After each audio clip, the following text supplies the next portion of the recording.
Ito kasi yung isa sa mga panukala na hindi makalusot-lusot dyan ho sa Senado.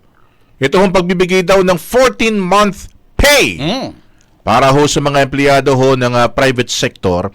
Muli raw ho yung isinusulong sa Senado, mga kabrigada. Alamin nga natin, gaano ba ka-confident itong si Tito Sen na uusad na ito ngayon 20th Congress. Brigada Ann Cortez, i-brigada mo! Brigada Live Report.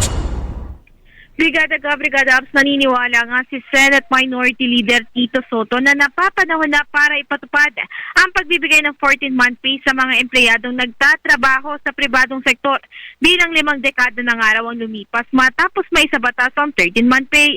Matatandaan noong 1976 pa na isabatas ang Presidential Decree No. 851 na nagtutulak na bigyan ng 13-month pay ang mga empleyado. Kaugnay nga nito'y ginit ng senador na dapat lang mapatupad ang 14th month pay bilang mas tumataas na nga mga presyo ng mga pangunahing bilihin ngayon kumpara noon.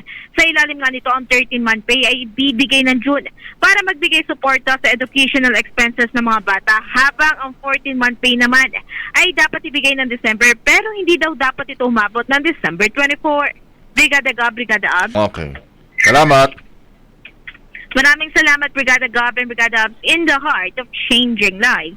Ako si Brigada Ann Cortez ng 105.1 Brigada News FM Manila, The Music News Authority. Nakasentro sa mga sinasabi ninyo, sa mga sinasabi nila.